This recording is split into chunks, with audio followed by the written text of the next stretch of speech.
கொஞ்சம் இமேஜின் பண்ணி பாருங்க. உங்களோட ஒருத்தர் இருக்கிறாரு. அவருக்கு நீங்க என்ன சொன்னாலும் அதுக்கு ஆமா சாமி போட்டு ஜால்ரா தட்டிக்கிட்டே இருக்கிறாரு. இப்ப இப்படி ஒருத்தரோட நீங்க கன்டினியூவா உங்களோட லைஃப்ப நீங்க கொண்டு போறீங்கன்னு சொன்னா, நீங்க முன்னேறுவீன்னு நெனைக்கிறீங்க? இல்ல. அவன் எல்லாத்துக்கும் உங்கள ஜால்ரா தட்டி, ஜால்ரா தட்டி நீ செய்றது எல்லாமே சரின்னு நெனச்சு செஞ்சுட்டு இருப்பீங்க. இதே தான் இந்த ஏஐலயும் இருக்குது. நீங்க ChatGPT, Gemini, Grok எனிதிங். இதே மாரி டெக்ஸ்ட் பேஸ் ஏஐஸ்ல நீங்க யூஸ் பண்ணி பழக்கப்பட்டவங்களா இருந்தா, நீங்க நோட்டீஸ் பண்ணிப்பீங்க. நான் சொன்ன அதே விஷயத்த அது அப்படியே பண்ணும். இத நம்மளுக்கு மாத்த இயலுமா? அஃப்கோர்ஸ் மாத்த இயலும். எப்படிப்பட்ட ஒரு பெர்சனா மாத்த இயலும்னு சொன்னா, நீங்க ஏதாவது ஒரு விஷயத்த சொன்னா, நீ சொல்றது சரியா இல்லையான்னு அனலைஸ் பண்ணி, தப்பா இருந்தா இந்த இடத்துல இது தப்பா இருக்குது. நீ கொஞ்சம் அத ரீசெக் பண்ணிக்கோ அப்படின்ட்டு சொல்ற ஆளாவும், அதே நேரத்துல நீ எத சொன்னாலும் எல்லாத்துக்கும் தலைய ஆட்டாம, நீ ஏன் இப்படி யோசிச்சு பார்க்கக்கூடாது அப்படின்னு சொல்ற ஆளாவும், நீங்க ஏதோ ஒரு இடத்துல வந்து ஒரு விஷயத்த மிஸ் பண்ணா, நீங்க போன கன்வர்சேஷன்ல எத மிஸ் பண்ணிட்டீங்க. ஸோ அத வச்சு இத நீங்க கன்சிடர் பண்ணி பாருங்க அப்படின்னு உங்கள அட்வைஸ் பண்ற ஆளாவும் இருந்தா, எப்படி இருக்கும்? இப்படி ஒருத்தரை உங்க கூட வச்சிருந்தீங்கன்னா, கண்டிப்பா நீங்க க்ரோ ஆவீங்க. இப்படிப்பட்ட ஒருத்தரா நீங்க யூஸ் பண்ற இந்த செட் பேஸ்ட் ஏஐ டூல மாத்துறதுக்கு, நான் சொல்ற இந்த மெத்தட் பண்ணுங்க. ஓகே. இப்ப நீங்க பார்க்கலாம். இந்த டாக்குமெண்ட்ல நான் ஒரு 3 செட் ஆஃப் இன்ஸ்ட்ரக்ஷன்ஸ் வச்சுக்கிறேன். ஸோ இதில் ஃபர்ஸ்ட்டு வந்து critical decision making and risk assessment. இதில் ஷார்ட்டாக நான் என்ன செய்ய போகுதுன்றதை நீங்கள் வாசித்தாலே விளங்கும். இதில் இருக்கிற விஷயத்தை பாருங்கள். இது வந்து ஒரு டிசிஷன் மேக்கிங் சிச்சுவேஷனில் நீங்கள் இருக்கும் பட்சத்தில் நான் எடுக்கிற டிசிஷன் சரியா இல்லையா அப்படின்ட்டு ஒருத்தர் அசஸ் பண்ணி நீ பிழையாக செய்கிற, இங்கே பிழையாக செய்கிற, நீ இந்த இடத்துல இப்படி செஞ்சால் இன்னும் இது பெட்டராக வரும்னு உங்களுக்கு சஜஷன் சொல்லக்கூடிய ஒரு கேரக்டராக தான் இந்த இது ஒர்க் ஆக போகுது. அடுத்தது வந்து நாலேஜ் அண்ட் சிஸ்டம் ஆர்கிடெக்சர். இது என்ன செய்ய போகுதுன்னு சொன்னால், உங்களோட ப்ரீவியஸ் கன்வர்சேஷன் நீங்கள் இப்போ செய்யக்கூடிய கன்வர்சேஷனில் வந்து ஏதாவது ஒரு முக்கியமான பாயிண்ட் உங்களுக்கே தெரியாமல் நீங்கள் சொல்லியிருப்பீங்க. இது உங்களோட கெரியருக்கோ உங்களோட பர்சனல் டெவலப்மெண்ட்டுக்கோ யூஸ் ஆகும். அந்த இடத்துல இதை ஐடென்டிஃபை பண்ணி சொல்லும். இப்போ சொன்ன இந்த விஷயம் இது ரொம்ப இம்பார்ட்டண்ட். இந்த விஷயத்தை வந்து நீங்கள் நாலேஜில் எட் பண்ணிக்கோங்கன்னு சொல்லும்.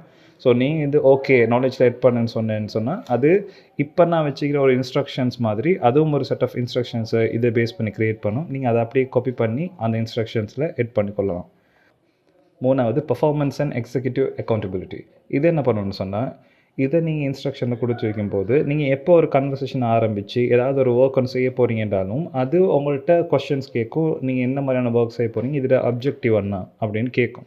அப்போ நீங்கள் அந்த அப்ஜெக்டிவ் நான் இதை தான் அச்சீவ் பண்ண போகிறேன் இதில் அப்படின்னு சொன்னதுக்கு பிறகு, இது நீங்கள் அடுத்து மேக் பண்ணுற அந்த கன்வர்சேஷனில் வந்து நீங்கள் அந்த விஷயத்தை அச்சீவ் பண்ணுற விஷயத்தை தான் நீங்கள் பண்ணிக்கிட்டு இருக்கீங்களா, இல்லாட்டி அதுலேருந்து விலகி போகிறீங்களா அப்படின்னு சொல்லி அதை அவங்கள மானிட்டர் பண்ணும். கடைசியில் வந்து அந்த கன்வர்சேஷன் முடிகிற இடத்துல உங்களுக்கு ஒரு ரிப்போர்ட் ஒன்று தரும். இந்த கன்வர்சேஷனில் எதெல்லாம் முக்கியமான பாயிண்ட்ஸ், எது வந்து முக்கியம் இல்லாத இருந்தது அப்படின்ற ஒரு சம்மரி உங்களுக்கு தரும். ஸோ உங்களுக்கு வந்து நீங்கள் என்ன பண்ணிக்கிட்டீங்க இவ்வளோ நேரம் அப்படின்றது உங்களுக்கே வேணும். சரி, இது எப்படி நாங்கள் இன்ஸ்ட்ரக்ஷன் எட் பண்ணுறதுன்னு பார்ப்போம். ஃபஸ்ட்டுக்கு இதை அப்படியே காப்பி பண்ணிக்கோங்க. இப்போ நாங்கள் ஜெமினிக்கு போவோம். இந்த இடத்துல ஜெமினியில் பார்த்தீங்கன்னா செட்டிங்ஸ் அண்ட் ஹெல்ப் அப்படின்ற ஒரு செக்ஷன் இருக்கும். இந்த செக்ஷனை கிளிக் பண்ணிவிட்டு இதில் பர்சனல் கான்டெக்ட்ன்ற ஒரு விஷயம் இருக்குது தானே. ஸோ அதை கிளிக் பண்ணுங்கள். அதுக்கப்புறம் நீங்கள் இங்கே பார்த்தீங்கன்னு சொன்னால், இங்கே தான் நீங்கள் உங்களோட இன்ஸ்ட்ரக்ஷன்ஸ் எல்லாத்தையும் எட் பண்ண போகிறீங்க. இது நான் என்னோட பர்சனல் இன்ஸ்ட்ரக்ஷன்ஸ் நிறைய இருக்குது. இந்த இடத்துல நீங்கள் எப்படி இன்ஸ்ட்ரக்ஷன் எட் பண்ணுங்கன்னா, இங்கே எட்டுன்ற ஒரு இடத்துல இது கொடுத்துட்டு இங்கேனா நீங்கள் அந்த இன்ஸ்ட்ரக்ஷனை பேஸ்ட் பண்ணிவிட்டு சப்மிட் கொடுத்தீங்கன்னா அது ஆட்டோமேட்டிக்காக எட் ஆகிடும். ஸோ அதே மாதிரி அது மூலியம் காப்பி பண்ணி எட் பண்ணிங்கன்னு சொன்னால் இது வந்து இதில் எட் ஆகிடும். ஸோ அதுக்கு பிறகு நீங்கள் வரா மாதிரி இங்கே ஒரு நியூ செட் ஆரம்பித்து நீங்கள் உங்களோட கன்வர்சேஷனை க்ரியேட் பண்ணிங்கன்னு சொன்னால், நீங்கள் கண்ணாலே பார்ப்பீங்க ஏற்கனவே நீங்கள் பண்ண அந்த ஒவ்வொரு கன்வர்சேஷனையும் வர ரிப்ளையும் இதுவும் ரொம்ப டிஃப்ரெண்ட்டாக இருக்கும். யாரோ உங்களை வந்து கைட் பண்ணுற மாதிரியோ, யாரோ உங்களை வந்து இன்ஸ்ட்ரக்ட் பண்ணுற மாதிரியோ, நீ செய்கிறது சரியா இல்லையான்னு உங்களை மானிட்டர் பண்ணுற மாதிரி இருக்கும். ஸோ அங்கன தான் நீங்கள் வந்து மற்ற ஆக்களை விட 99% நீங்கள் பெட்டராக ஆக போகிறீங்க.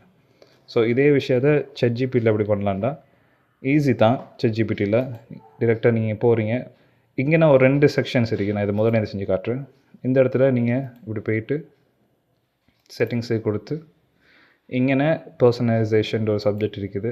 இங்கே போனீங்கன்னு சொன்னால் இந்த இடத்துல வந்து தான் அவங்களோட மெமரிஸை நீங்கள் பார்க்கலாம். எங்கே பார்க்கலாம்னு சொன்னால் கீழே வந்தீங்கன்னா இங்கே மெமரின்ற ஒரு விஷயம் இருக்குது.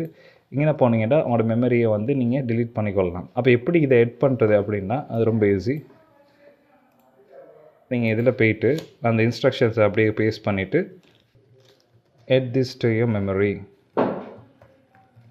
அப்படின்னு கொடுத்தீங்கன்னா அது ஒட்டோவாகவே அது மெமரியில் அப்டேட் பண்ணிக்கொள்ளும். ஓகே, ஈஸியானா ஆட்டோவாகவே அது மெமரியில் ஆட் பண்ணிக்கிட்டுச்சு. உங்களுக்கு இப்போ நான் சொன்ன விஷயம் எதுவும் உங்களுக்கு இல்லை இது வேணாம் இதை மாற்றுவோம் எடிட் பண்ணுவோன்னு சொன்னீங்கன்னா, நான் சொன்ன மாதிரி அங்கே போயிட்டு அதை டெலீட் பண்ணிட்டீங்கன்னா டெலீட் ஆகிரும்.